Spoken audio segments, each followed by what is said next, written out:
ونصلي ونسلم على رسوله الكريم اما بعد فاعوذ باللہ من الشیطان الرجیم بسم اللہ الرحمن الرحیم۔ ناظرین، ناظرات، سامعین، سامعات، جملہ مسلمانان اسلام، آج کا ہمارا موضوع ہے سزا دینے کے اصول و قواعد۔ دنیا میں مختلف کلاسز، مختلف شعبہ جات جاری ہیں، مدارس کے یعنی اسلامیات کے، یونیورسٹیز کے، کالجز کے، اور پھر مسلم غیر مسلم ان کے مختلف جو ہیں وہ سزا کے طریقے ہیں۔ اس لیے اس مسئلے کو واضح کر دینا ضروری ہے، کیونکہ ہمارے کچھ جو بالخصوص شعبہ حفظ کے اساتذہ ہیں وہ تو بالکل انتہا کر دیتے ہیں، بچے کو اتنا مارتے ہیں کہ وہ تعلیم سے بالکل باغی ہو جاتا ہے۔ اس لیے ہمیں سزا کے شرعی اصول پتہ ہونے چاہیے۔ سزا ہم دے سکتے ہیں، نہیں دے سکتے، کتنی دے سکتے ہیں جی؟ تو وَاضْرِبُوهُنَّ، قرآن میں لفظ آیا ہے الرجال قوامون علی النساء بما فضل اللہ بعضهم علی بعض وبما انفقوا من اموالهم فالصالحات قانتات حافظات للغیب بما حفظ اللہ واللاتی تخافون نشوزهن فعظوہن وہجروہن فی المضاجع واضربوہن، کہ اپنی بیوی کو تم سزا دے سکتے ہو۔ اس آیت سے سزا کا جواز تو ثابت ہوتا ہے۔ اسی کتاب تفسیر نور العرفان کے اندر حکیم الامہ قبلہ مفتی احمد یار خان نعیمی نور اللہ مرقدہ لکھتے ہیں، استاد شاگرد کو، خاوند بیوی کو، پیر مرید کو، یہ سارے رشتے ہیں، سزا دینا تو جائز ہے، لیکن سزا کی بھی کوئی اصول ہیں، کوئی حد بندی ہیں، کچھ قوانین اور کچھ ضابطے ہیں، وہ جاننا ضروری ہے۔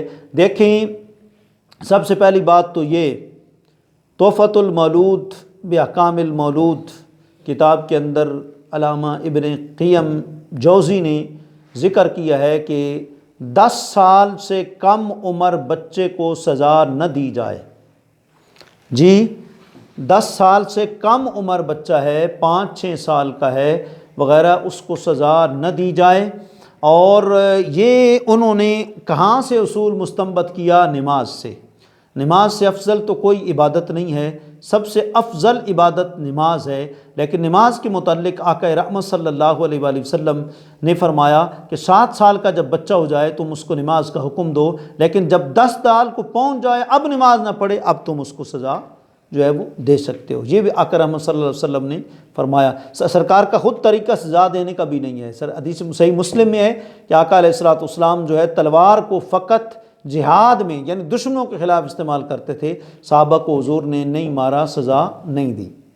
جی، ایک تو پہلی بات تو یہ ہے۔ دوسری بات، سزا اگر دینی ہو تو اتنی دینی چاہیے جتنا آٹے کے اندر نمک ہے۔ اگر نمک نہ ہو تو آٹے کی لذت بھی نہیں ہے، اور نمک اگر زیادہ ہو جائے تو آٹا خراب ہو جاتا ہے، بے مزہ ہو جاتا ہے۔ یہی طریقہ سزا میں رکھنے چاہیے۔ طالب علم کو، اسٹوڈنٹس کو تنبیہ کر دینی چاہیے کہ وہ استاذ کے اشارے ہی اس کے لیے جو ہے العاقل و تکفی الاشارہ کے تحت وہی اس کے لیے کافی ہوں، اور زیادہ اس کو سزا نہ دی جائے۔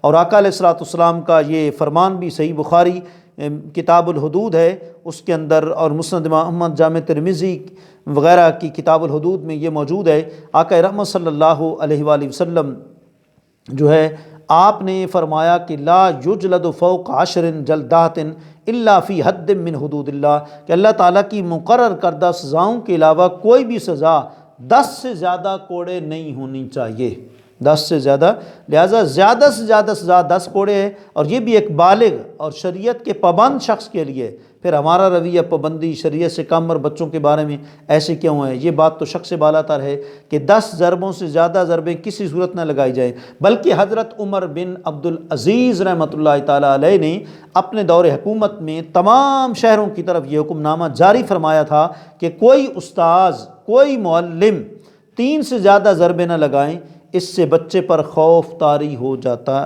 ہے۔ یہ عمر بن عبدالعزیز نے کتاب العیال ابن دنیا کی پہلی جلد صفحہ 531 پر یہ بات موجود ہے کہ آپ نے باقاعدہ سارے شہروں میں پیغام بھیجا کہ 3 سٹک سے زیادہ، 3 ضربوں سے زیادہ کسی طالب علم کو نہ مارا جائے۔ تو یہاں بھی ضرب سے مراد تربیت ہے، سزا نہیں ہے، ذہن میں رکھیں، یہاں بھی ضرب سے مراد تربیت ہے جی، نہ کہ سزا۔ اس کی دلیل حضرت معاذ بن جبل رضی اللہ تعالیٰ عنہ والی بڑی مشہور روایت ہے، حضور نے ان کو آخری وقت 10 چیزوں کے بارے میں وصیت کی، اس میں ایک یہ بھی تھا کہ لا ترفع عنہم عصاک ادبا واخفہم فی اللہ۔ مسند احمد بن حنبل کی یہ روایت ہے، حضرت معاذ بن جبل کو حضور نے فرمایا اپنی اولاد اور گھرانے کی تربیت کے لیے اپنے عصا کو اٹھائے رکھنا اور انہیں اللہ تعالیٰ سے ڈراتے رہنا جی۔ تو لہٰذا قاضی شریک کی رائے بھی یہی ہے کہ بچے کو قرآن مجید کی تعلیم کی وجہ سے 3 سے زیادہ ضربیں نہ لگائی جائیں جی۔ اور تیسری بات، علماء تفسیر فرماتے ہیں کہ کوڑے کی جو ضرب ہے وہ بھی صرف اور صرف جلد تک پہنچے، گوشت تک سرایت نہ کرے، وہ بھی صرف زہری جلد تک پہنچے، آگے گوشت، جو ضرب گوشت کو کاٹ دے یا جلد اتار دے اور جسم کو زخمی کر دے، یہ قرآن مجید کے خلاف ہے، کیونکہ اللہ تعالیٰ نے قرآن مجید میں فرمایا فَجْلِدُوهُمْ، انہیں تعزیراً کوڑے مارو، اس سے یہی مقصود ہے، اور اس جلد سے مراد انسانی جسم کا جو ہے وہ زہری حصہ ہے، یہی اسی آیت کے تحت مفسرین نے جو ہے ذکر فرمایا۔ نمبر 4، لاٹھی وغیرہ جس سے مارا جائے وہ سخت بھی نہ ہو اور گانٹ دار بھی نہ ہو، بیچ میں رکاوٹ اس کی گانٹ کی بھی نہ ہو، پھر سزا دے سکتے ہیں۔ دیکھیں یہ روایت جو ہے موطا امام مالک کتاب الحدود کے اندر موجود ہے، حضرت زید بن اسلم رضی اللہ تعالی عنہ کا بیان ہے کہ ایک آدمی نے آقا علیہ الصلوۃ والسلام کے زمانہ اقدس میں زنا کا اقرار کر لیا۔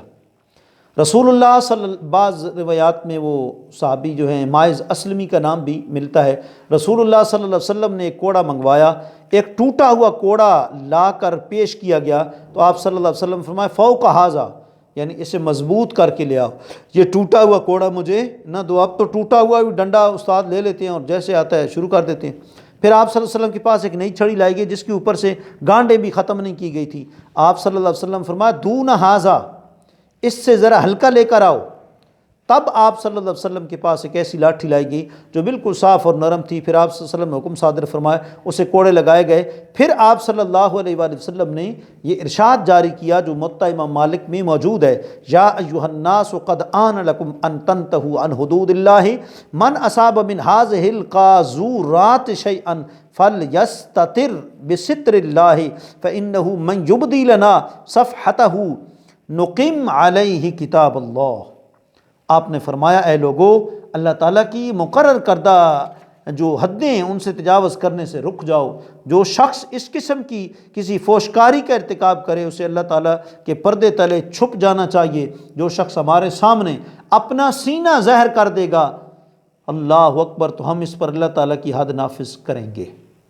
اور 5ویں بات، مارنے والا ہاتھ کو زیادہ اونچا اٹھا کر نہ مارے، زیادہ اونچا بھی اٹھا کے نہ مارے۔ حضرت عمر رضی اللہ تعالیٰ عنہ نے مارنے والے سے کہا تھا لا ترفع ابتک، اپنی بغل کو زیادہ اونچا نہ لے جاؤ جی۔ یہ احکام القرآن امام جساس کی 3ری جلد صفحہ 322 پر یہ موجود ہے۔ حضرت عمر نے فرمایا لا ترفع ابتک، اپنی بغل کو زیادہ اونچا نہ لے جاؤ۔ اس سے ان کی مراد یہ تھی کہ ضرب شدید قسم کی نہ ہو، کیونکہ آقا علیہ الصلوۃ والسلام نے اس سے جو ہے وہ منع فرمایا ہے۔ اللہ کریم کی بارگاہ میں دعا ہے اللہ ہمیں پیار اور محبت کے ساتھ تدریس جاری رکھنے کی توفیق عطا فرمائے، بلا وجہ طلباء کو زیادہ سزا دینے اور جانوروں کی طرح بہیمانہ اور وحشیانہ طریقہ اپنانے سے گریز کرنے کی توفیق عطا فرمائے۔ وآخر دعوانا الحمد للہ رب العالمین۔